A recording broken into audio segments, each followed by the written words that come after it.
Hi friends, ये हमारा lecture 6 है।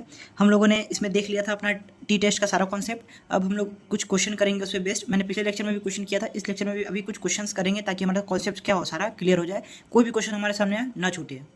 तो कोई भी क्वेश्चन करने से पहले आपको दो चीज़ ध्यान में रखना है। सबसे पहले आपको कैच करना है कि इसमें सबसे पहले कौन सा सैंपल है, सैंपल के अकॉर्डिंग आपको कौन सा टेस्ट लगाना है और टेस्ट में कौन सा फॉर्मूला यूज़ करना है। तो ये आपके माइंड में होना चाहिए। अगर आप एक जगह फॉर्मूला लिखे हुए हैं तो आपको कोई दिक्कत नहीं होगा, ठीक है। और सबसे इंपॉर्टेंट चीज़ कि गिवन लिखना आना चाहिए कि गिवन हमारा क्या क्या क्वेश्चन में गिवन है। तो चलिए क्वेश्चन पढ़ते हैं।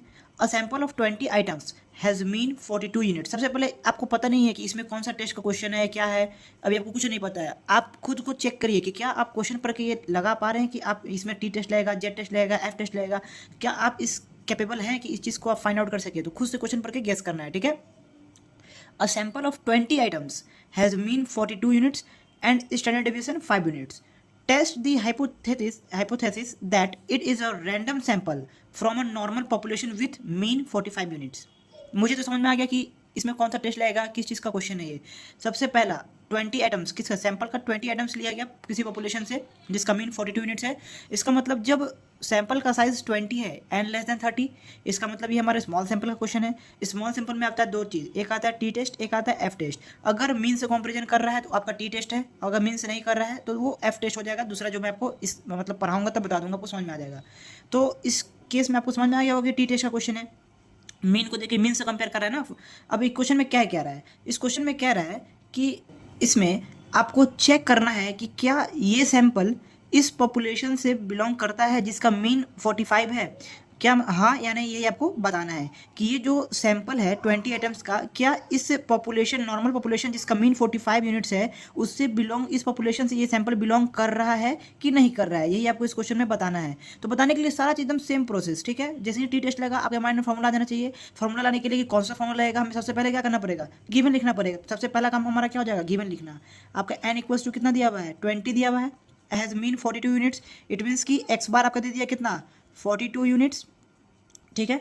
And standard deviation 5 units, standard deviation इसमें दे दिया, क्या बोल रहा है, 5 यूनिट्स स्टैंडर्ड डिविएशन में आपको गिवन है इसमें। अब क्या कह रहा है, test the hypothesis that it is a random sample from a normal population with mean 45 units. इसका मतलब यहाँ पे आपको पॉपुलेशन का क्या दे दिया, population with mean 45 units. Population के मीन को किस चीज़ से डिनोट करते हैं, म्यू से करते हैं, और कितना दिया हुआ है, 45 यूनिट्स। तो ये हमने गिवन लिख लिया। हमें समझ में आ गया कि इसमें स्टैंडर्ड डिविएशन गिवन है। टी टेस्ट में देखने लगता है, एक में आपका एस गिवन होता है, एक में एस गिवन नहीं होता है। तो इसमें एस हमें गिवन है तो हमको डायरेक्ट समझ में आ गया कौन सा फॉर्मूला आएगा। लेकिन उससे पहले हमें नल हाइपोथेसिस को एक्सप्लेन करना होता है, अल्टरनेट हाइपोथेसिस को एक्सप्लेन करना होता है, that is H not and H1। इन दोनों का एक्सप्लेन किए बिना आप आगे नहीं बढ़ सकते, आपको मार्क्स नहीं मिलेगा, सीधी सी बात। तो सबसे पहले एच नोट क्या लिखना होगा, आप चाहे तो वही लिख सकते हैं, there is no significant difference in the population mean, इसको लिख के आप छोड़ दीजिए। या फिर आप इसको लिख सकते हैं क्या, random sample belong to a population mean with 45 units. ऐसे कुछ भी लिख सकते हैं अपने अकॉर्डिंग, क्वेश्चन में जो लिखा है आप उसके अकॉर्डिंग लिख सकते हैं, या फिर जो लिखते चले आ रहे हैं there is no significant difference, वो भी लिखते सकते हैं, ठीक है।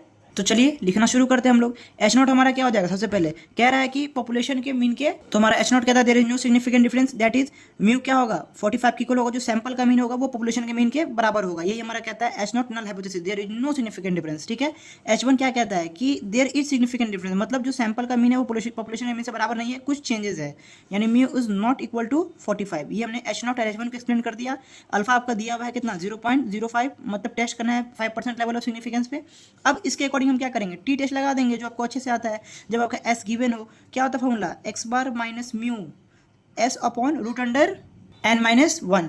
तो बस लिख दीजिए इसको, S upon root under N minus 1। अब जो वैल्यूज़ हैं उसको पुट कर दीजिए। एक्स बार आपका कितना है, 42 है, म्यू कितना है, 45 है, ठीक है फ्रेंड्स। उसके बाद एस आपका गिवन है 5 यूनिट्स, तो 5 लिख दिए हैं, divide by root upon n minus 1। अब यहाँ पे एन कितना दिया हुआ है, 20 दिया हुआ है ना, तो 20 माइनस 1 कितना हो जाएगा, 19। अब आप जब इसको सॉल्व करेंगे तो कितना आ जाएगा, जब इसको सॉल्व करिएगा तो आपका वैल्यू आएगा -2.61। माइनस में क्यों आएगा, क्योंकि 42 में से 45 घट रहा है, तो ऑब्वियस सी बात है कि माइनस आएगा ही आएगा। तो इसको आप खुद से सॉल्व नहीं करेंगे, कैलकुलेटर से करेंगे। मैं आपसे बार बार बोल रहा हूँ कि अगर आपको कैलकुलेटर यूज नहीं करना आ रहा है, ये वैल्यू अगर आपका नहीं आ पा रहा है, आप मुझे कमेंट सेक्शन में बताइए, मैं आपको करके दिखा दूंगा, ठीक है। क्योंकि मैं कैलकुलेटर अच्छे से यूज करना लेक्चर यूनिट 1 में सिखा चुका हूँ, इसलिए यहाँ पे इतना नहीं कर रहा हूँ। फिर भी बताना है तो आप कमेंट सेक्शन में जरूर बताएं, ठीक है। अब इसका डिग्री ऑफ फ्रीडम निकाल लेते हैं। क्यों निकालेंगे, क्योंकि हमें टेबलेटेड वैल्यू से कंपेयर करना होता है। टेबलेटेड वैल्यू से कंपेयर करने के लिए क्या करना होता है, हमें डिग्री ऑफ फ्रीडम फाइंड करना होता है। तो डिग्री ऑफ फ्रीडम इसका कितना हो जाएगा, जितना सैंपल है उससे एक कम, यानी कि n-1 डिग्री ऑफ फ्रीडम होता है। तो 20 - 1 कितना हो जाएगा, डिग्री ऑफ फ्रीडम 19 हो गया। ठीक है। अब आपको चेक करना है टेबुलेटेड वैल्यू, मतलब टी टेबुलेटेड वैल्यू चेक करना है कितना पे, 0.05 पे, और जिसका डिग्री ऑफ फ्रीडम कितना हो, 19 हो, मतलब इतना लेवल ऑफ सिग्निफिकेंस हो, और डिग्री ऑफ फ्रीडम इतना पे, टी टेबुलेटेड का वैल्यू कितना है, कहाँ से देखिएगा, जो मैंने आपको डाटा दिखाया था, स्क्रीनशॉट आईशॉट आपने लिया हो या फिर आपके पास बुक है तो उस बुक में भी डेटा लिखा होगा, वहाँ से आप देख सकते हैं। चलिए फ्रेंड्स, यहाँ मैं दिखा देता हूँ आपको, ये देखिए, ये वाला जो पोर्शन होता है वो डिग्री ऑफ फ्रीडम का होता है, और ये जो होता है लेवल ऑफ सिग्निफिकेंस होता है। लेवल ऑफ सिग्निफिकेंस आपका कितना गिवन है, 0.05, और आपका डिग्री ऑफ फ्रीडम ये वाला पोर्शन होता है तो 19 देखिए कहाँ पे, यहाँ पे है। तो यहाँ से आप आगे बढ़िए, देखिए 0.5 कहाँ पे है, 0.05 ये वाला पोर्शन है, यानी कि 2.09 लेवल ऑफ सिग्निफिकेंस पे 0.05 पे, तो हमें वैल्यू कितना मिल गया, 2.09। तो यहाँ पे लिख देंगे हम कितना, 2.09, ये आपका आ गया टी टेबुलेटेड। कैलकुलेटेड आपका कितना है, अब उससे कंपेयर कर लेंगे, तो यहाँ पे लिख दीजिए टी कैलकुलेटेड, मोड में रखते हैं, याद रखिएगा फ्रेंड्स, टी कैलकुलेटेड कितना हो जाएगा, माइनस से 2.61 प्लस हो जाएगा। अब बड़ा कौन है, 2.61 या फिर 2.09, ऑब्वियस सी बात है कि हमारा टी कैलकुलेटेड क्या आ रहा है, बड़ा आ रहा है। और आपको पता है कि जब टी कैलकुलेटेड बड़ा आता है तो क्या होता है, तो यहाँ पे कंक्लूजन लिख दीजिए, इसके बाद क्या होता है, कंक्लूजन में हम कहेंगे कि जो हमारा टी कैलकुलेटेड है वो ग्रेटर है किससे, टेबल की वैल्यू से, यानी कि टी टेबुलेटेड से हमारा क्या है, बड़ा है। ठीक है, तो ये हो जाएगा क्या आपका, कह देंगे हम so H naught is rejected, और ये भी कह सकते हैं कि there is significant difference between sample of mean and population, ये भी कह सकते हैं, जिसका मतलब ये हुआ कि population does not come, sorry यहाँ पे कह सकते हैं कि sample does not come from a population with mean 45 minutes, कुछ ही बोल सकते हैं। ठीक है, तो फ्रेंड्स ये था हमारा एक क्वेश्चन। फ्रेंड्स अब हम देखते हैं ये क्वेश्चन अपना। अब एक क्वेश्चन है, the height of 8 males participating in an athletic championships are found to be, ये आप उनका डिटेल दिया हुआ है हाइट का। ठीक है, उसके बाद कहता है can we conclude that the average height is greater than 165 centimetre, test at 5% level of significance. ये कहना चाह रहा है can we conclude that the average height is greater than 165 centimetre, मतलब ये जो एवरेज का मतलब आप क्या समझते हैं, मीन, तो वो यही कह रहा है कि क्या ये जो 8 मेल्स हैं इनका जब एवरेज हाइट होगा तो वो ग्रेटर देन 165 सेंटीमीटर होगा या नहीं होगा, यही आपसे पूछना चाह रहा है। तो ये जो 165 सेंटीमीटर दिया हुआ है ये आपको क्या दिया हुआ है, पॉपुलेशन का आपको एक एवरेज हाइट दे दिया 165। अब पूछ रहा है कि ये जो 8 सैंपल आपने लिया है क्या इसका हाइट भी इससे ग्रेटर है या नहीं है, यही आपको बताना है। तो बस सिंपल सा प्रोसेस जो आप करते आ रहे हैं वही, सबसे पहला काम क्या आपको लिखना है, आपका जो गिवन है, तो सबसे पहले क्या लिखेंगे, एन इक्वल्स टू कितना दिया, मैं सैंपल का साइज 8 दिया, मैंने 8 लिख दिया। उसके बाद पॉपुलेशन का मीन दिया हुआ है आपको, पॉपुलेशन का मीन दिया हुआ है, इसके अलावा आपको सैंपल का मीन वगैरह कुछ नहीं दिया हुआ है, तो मीन इक्वल्स टू क्या कर देंगे हम 165 लिख देंगे। कैसे लिखे ये, क्योंकि यहाँ दिया हुआ है average height is greater than 165, और ये किससे कंपेयर कर रहा है, पॉपुलेशन के मीन से कंपेयर कर रहा है, एवरेज का मतलब ही हो गया मीन। ठीक है, can we conclude that the average height is greater than 165 centimetre, ये इसलिए क्योंकि इस पॉपुलेशन के इस एवरेज से कंपेयर कर रहा है ताकि इसका एवरेज निकालिए तो इससे ग्रेटर आ रहा है कि नहीं, यही पूछ रहा है, इसीलिए मैंने म्यू इक्वल्स टू 165 लिख दिया। ठीक है, और अल्फा आपको दिया हुआ है कितना पे टेस्ट करना है, 5% पे, यानी 0.05। क्लियर है फ्रेंड्स।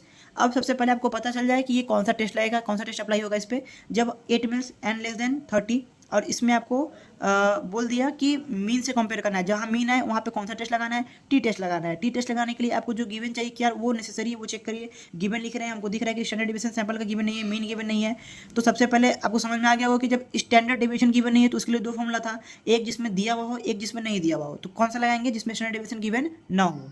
तो फ्रेंड सबसे पहले आपको क्या निकालना है क्या नहीं निकालना है वो पता कैसे चलेगा, तो सबसे पहले आप साइड में क्या करिए ना कि टी का फॉर्मूला लिखिए सबसे पहले, ताकि आपको पता चले कि आपको क्या क्या फाइंड करना पड़ सकता है।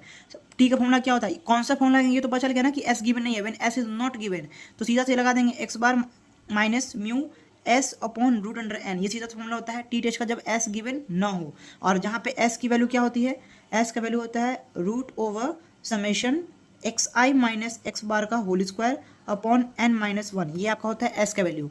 समझ में आ गया, ये दोनों चीज़ समझ में आ रहा है। इस क्वेश्चन में क्या कर रहा है, टी टेस्ट लगा रहे हैं, क्यों लिखे, क्योंकि इसमें एस गिवन नहीं था, जब एस गिवन नहीं होता तो ये फॉर्म लगाते हैं, और जहाँ पे एस की वैल्यू ये होती है। अब एस निकालने के लिए आपको क्या चाहिए फ्रेंड्स, एक्स बार चाहिए। एक्स आई तो आपको गिवन है डेटा 8 होगा, एक्स बार तो गिवन नहीं है, तो सबसे पहले आपको क्या कैलकुलेट करना पड़ेगा, एक्स बार कैलकुलेट करना पड़ेगा इस चीज़ पे पुट करने के लिए। और एक्स बार निकालने के बाद आपको क्या निकालना पड़ेगा, एस निकालना होगा। एस क्यों निकालना होगा, ताकि हम टी पे पुट कर सके, तभी तो आपको ये पता चल गया ना कि क्या क्या डिटेल हमें निकालना पड़ेगा। फॉर्मूला लिखते ही पता चल गया, इसीलिए मैंने कहा कि साइड में कहीं फॉर्मूला लिख लिए बेटर रहेगा। तो चलिए सबसे पहले क्या करते हैं, हम लोग लिखते हैं एक्स बार अपना फाइंड करते हैं। एक्स बार फाइंड करने के लिए आपको क्या करना होगा, पूरा डिटेल में नहीं जाऊंगा क्योंकि मैं ये सब क्वेश्चन करा चुका हूँ। तो मीन निकालने के लिए आपको पता होना चाहिए क्या करेंगे, इसको इन आठों का सम करिए, डिवाइडेड बाई 8 करिए, कैलकुलेटर से करिए। जब आप कैलकुलेटर से सॉल्व करेंगे, फॉर्मूला लिख देता हूँ, summation x upon n, number of denominator में 8 होगा, और इसको जब कैलकुलेटर से लिखिएगा तो आपको वैल्यू पता चल जाएगा। सॉल्व करिएगा तो आएगा 168.25, ये हो गया इसका वैल्यू। एक्स बार हमने अपना निकाल लिया फ्रेंड्स। अब हमें क्या चाहिए, एस चाहिए। जैसे ही हम एक्स बार निकाले हमें पता चल गया कि यहाँ पे पुट करते ही हमें क्या मिल जाएगा, एस मिल जाएगा। तो जब एक्स बार आपको 168.25 मिला, इस फॉर्मूला में पुट कर देंगे तो क्या हो जाएगा, रूट अंडर समेशन एक्स आई माइनस एक्स बार। तो पहले आपको इस एक्स बार के डाटा से क्या निकालना होगा, एक डाटा बनाना होगा जहाँ पे आप एक्स आई माइनस एक्स बार लिखेंगे और उसका स्क्वायर करेंगे। ये पहले भी क्वेश्चन में करा चुका हूँ। क्या करेंगे, जैसे कि एक्स वन का मान निकालना है तो 175, देखिए मैं एक लिख रहा हूँ, बाकी आप समझ जाएंगे। 175 माइनस एक्स बार कितना है 168.25, ये आपको खुद से नहीं करना है, कैलकुलेटर से करना है। ये घटा देंगे और जो वैल्यू आएगा उसको एक बार और मल्टीप्लाई करके उसका स्क्वायर निकाल देंगे और यहाँ पे लिख देंगे। तो ये निकलेगा आपका x1 का निकलेगा। जब यहाँ पे x की जगह 1 रखेंगे, सिमिलरली x की जगह x2, x3, x4, x5, x6, इन सभी का कुछ ना कुछ वैल्यू आएगा। और जब सबको जो वैल्यू आएगा सबको जोड़ देंगे तो फाइनली जो हमारा summation of X I minus x bar का होल स्क्वायर आएगा, तो वो आपका आ जाएगा कितना, वो आप खुद ऐड कर लेंगे, आपका वैल्यू आ जाएगा फ्रेंड्स। ठीक है, मैं डायरेक्ट लिख रहा हूँ कि इसका वैल्यू क्या आएगा क्योंकि मैं सब करा चुका हूँ। अगर आपको नहीं आ रहा है तो फिर भी आप बताएंगे, मैं करा दूंगा, कोई दिक्कत नहीं है। आंसर आपको बता दूंगा नेक्स्ट लेक्चर में, आप कमेंट करके बता देंगे। जनरली आपको आ जाना चाहिए क्योंकि मैं इसे क्वेश्चन करा चुका हूँ। एक्स आई माइनस एक्स बार का होल स्क्वायर आपको निकालना है, फिर सबको जितना यहाँ पे डेटा है 8 डेटा है ना, तो 8 का फिर सबका ये पोर्शन को जोड़ देना है। जोड़ने के बाद क्या करना है, इस पर वैल्यू रख देना है। इस पर वैल्यू रखेंगे तो आपका जो वैल्यू आएगा इसको सॉल्व करने के बाद वो आएगा 4.6521। ये मैंने कैलकुलेटर से किया है, खुद से नहीं। आपको भी समझ में आना चाहिए। नहीं आता है कमेंट सेक्शन में कर दी, मैं बता दूंगा। ठीक है, हमने एक्स बार निकाल लिया, एस निकाल लिया। अब फ्रेंड्स क्या करना है, वापस से जो प्रोसेस सॉल्व करते हैं वो करना शुरू करिए। ठीक है, सबसे पहले एच नोट का एक्सप्लेन करिए। एच नोट क्या कहता है, there is no significant difference, यानी कि जो मीन का सैंपल होगा वो पॉपुलेशन के सैंपल के बराबर होगा जो गिवन है, यानी कि एवरेज हाइट बराबर है 165 सेंटीमीटर के।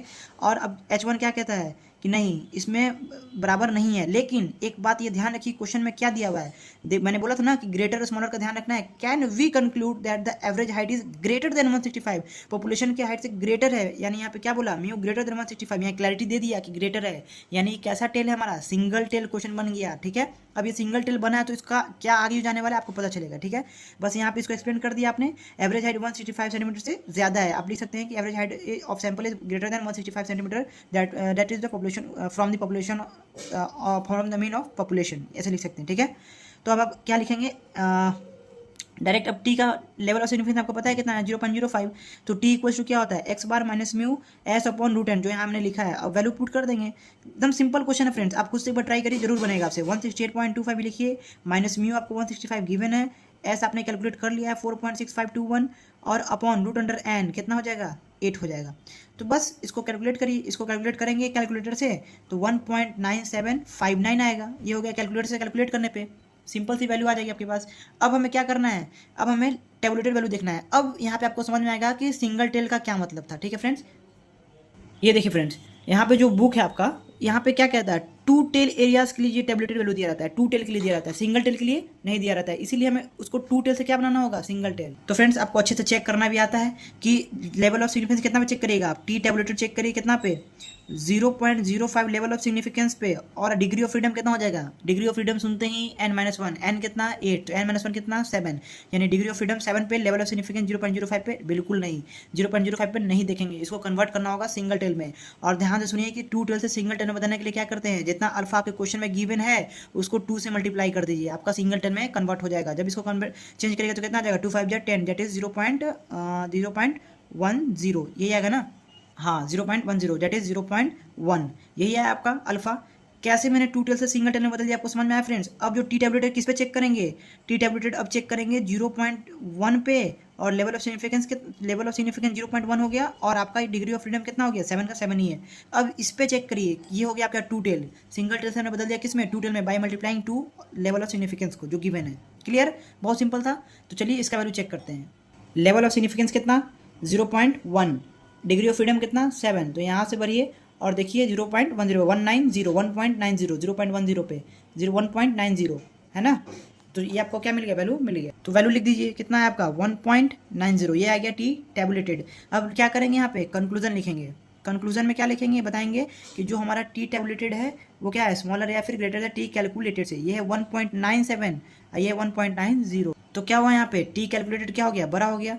यानी कि हम क्या बोलेंगे कंक्लूजन में कि जो हमारा टी कैलकुलेटेड है ग्रेटर है किससे, टी टैबुलेटेड से, क्योंकि ये 1.90 है, ये 1.97 है। तो हम यहाँ पे क्या हो गया, नल हाइपोथेसिस आपका क्या होगा, रिजेक्ट हो गया। H naught is rejected, H naught is rejected. इसका मतलब क्या हुआ कि सैंपल का जो एवरेज हाइट है 165 सेंटीमीटर से क्या है, ज़्यादा है, यानी कि H1 क्या हो गया हमारा, एक्सेप्ट हो गया। तो यही था हमारा इंपॉर्टेंट क्वेश्चन टी टेस्ट का। फ्रेंड्स तो इस लेक्चर में इतना ही रहने देते हैं, बाकी और कुछ इंपॉर्टेंट क्वेश्चन देखेंगे नेक्स्ट लेक्चर में, इसका भी कॉन्फिडेंस इंटरवल देखेंगे नेक्स्ट लेक्चर में।